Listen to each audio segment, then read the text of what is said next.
我觉得他很可怜，当时我就感觉很同情他，我一定要为他有一种为他而战的那种感觉，有一点点。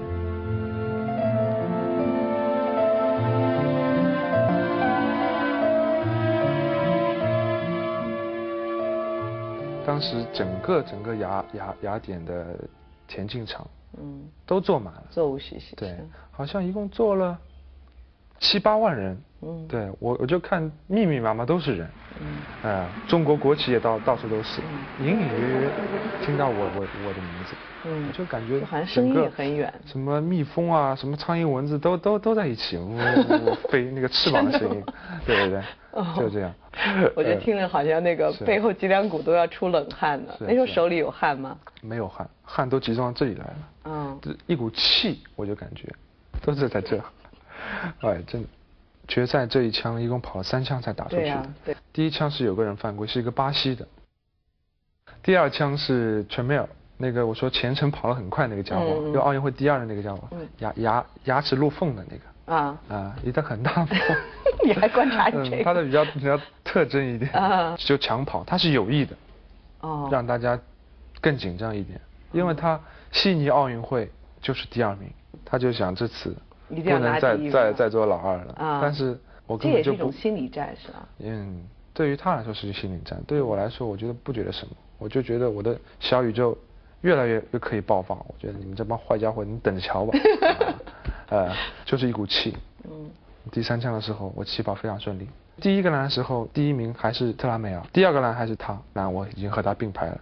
第4个栏慢慢领先他，第5个栏我已经超出他了。到那个时候我就感觉。自己一定要稳住。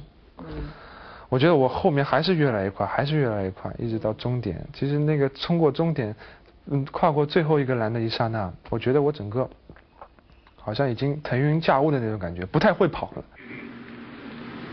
比赛开始，刘翔的起跑非常的顺，他目前排在第1位。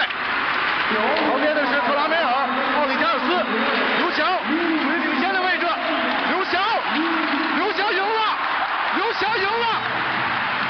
刘翔创造了历史。现在回头看，觉得这个12秒91仍然是很神的哈，不可思议的。太夸张了。我就像当时我想这次跑得好，13秒有希望，13秒有希望。但12秒91一打出来，先开始大屏幕上打12秒94，哇塞！我想我把奥运会纪录破了，上面写个 OR 奥林匹克 record， 后来又写个 WR。World record， 我想打错了吧？我明明是奥运会纪录嘛，他后来又把我成绩改了12秒91，平了世界纪录，我一下子就感觉浑身要走路轻了。一切就这样完美的发生了，12秒91，刘翔把一个个人最好成绩献给了他的第1次奥运会，而在他冲线的那一瞬间，又有多少中国人湿润了眼眶？最后去领奖的时候，人们都说你跳上去那是不是已经在梦里边练习了很多遍了？我根本没练习过。没有啊。我觉得我好像就有如神助一样，真的不是吹的。就那天晚上你就是那天晚上，我感觉自己就不像自己了，说出来的话，做出来的动作，所有的一切，好像都有人帮你排演过。是啊。什么都不知道了。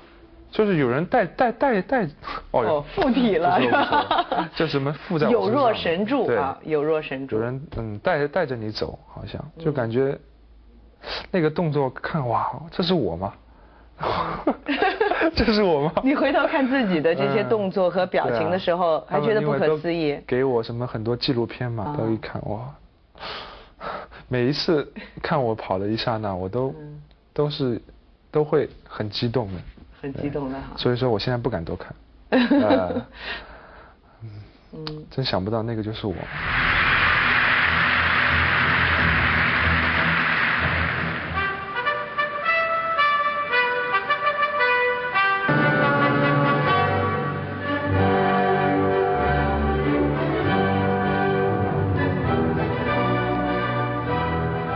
其实雅典奥运会结束之后，已经11点钟了。兴奋剂检测完已经12点钟了，12点钟后来很累了，当时已经很累，头晕了，当时回去我们体育馆的领导都喝醉了，都很激动，都哭了，就像我们上海那个体育局的局长金国祥，他跳下来把大腿都拉伤了，和我拥抱嘛，那个，所以师傅呢？师傅是最冷静的一个。我知道他内心肯定很激动，但是他好像，要表现出很镇定的让我看看啊，不然的话这个场面会失控的。当时跟我颁奖的时候，娄大鹏和何正良老先生，当时他们也都流下了眼泪。我教练说，当时一看到何老一下子这么大岁数了哭了，他实在忍不住了。哎，当时我倒没哭，我倒那个时候还疯呢是吧？对，那个时候还疯呢，我就哎你们干嘛哭啊？很开心的一件事，干嘛哭啊？后来就是我当时就知道，洗完澡之后躺在房间里，把门都锁了，把窗帘都拉了，都锁好，把金牌先放好，放在枕头底下。你怕人来偷啊？我不知道那种感觉，就这个比什么都珍贵啊！不是怕人来偷。如果有人来拿的话，你会怎么样？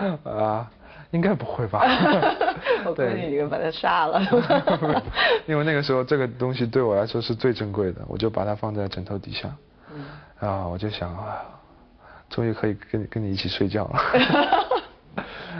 之后第二天早上我醒来的时候，我第一件事就是金牌，我就拿，我再闻味道，之后再摇，原来这是真的。这个所有的闪光灯，所有的都对着我，姚明就拍我肩膀，农女的好辛苦了，欧西宝了。那个时候感觉你已经不是你自己了，你已经是属于全国人民。也不是这样说，你要让大家去开心，要满足大家。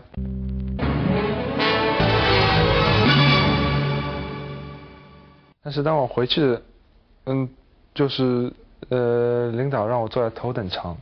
我旁边是姚明，我们俩就说了，说这次奥运会的经历，他因为中国男篮拿了第8名嘛，他觉得也挺不错的，他就和我聊刘翔啊，侬这趟回去啊，哎呦不得了了，轰啊，就说你这次回去轰动，很多人轰你，对啊，很轰动。我说不会吧，应该不会，应该说我还没有这个概念，知道吧？我觉得我奥运会冠军也没什么，但是一下飞机的。我就感觉不对了，这个所有的闪光灯，所有的聚焦都对着我，这毕竟中国人。这个姚明就拍我肩膀，农女的好辛苦了，欧西宝了。当时爸妈到机场来接我，还跟我说，哎，蒋蒋啊，登了北京你的东西或者你的东西要不要回上海，夜到待面晚上到爷爷奶奶那里吃饭，还这样想。根本就没有你吃饭的余地的，所有的活动帮你安排满了。那个时候感觉你已经不是你自己了，你已经是属于全国人民。也不是这样说，你要让大家去看，要满足大家。我就感觉怎么一切都变了。我那个小区门口就是所有的大幅照片都是我的，马路上所有的人都站出来了，所有的大幅照片都是我的，我就感觉奇怪了，我怎么搞得来有点像那个什么领导人一样的，我就不太能哑花化了有点不太能接，对啊，我就太不可思议了感觉，这一切都变了感觉，回来怎么这样？我还看到我同学站在马路旁边叫我的名字，他怎么在这？太可笑了。大家的尖叫在哪里？亚洲飞人刘翔。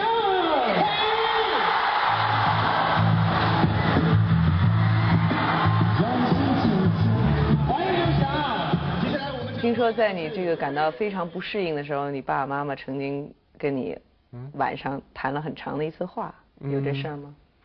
我觉得我爸每一次回来，不论我做的对的地方，做的错的地方，他都会给我指出，你应该去怎么做。他跟你说你应该怎么做？对，我想他也没有想到自己的儿子会这样，他没想到，他其实一个民族的英雄。太兴奋了，当时他因为我后来看他节目嘛，因为当时人家问他，你的儿子太棒了，你有什么感想？他当时就傻了，这个嘴张得很大，那个当时就是我太喜欢他了，我就这一句话，我太喜欢他了，我太喜欢他了。所以其实就他的人生经历也从来没有想象过。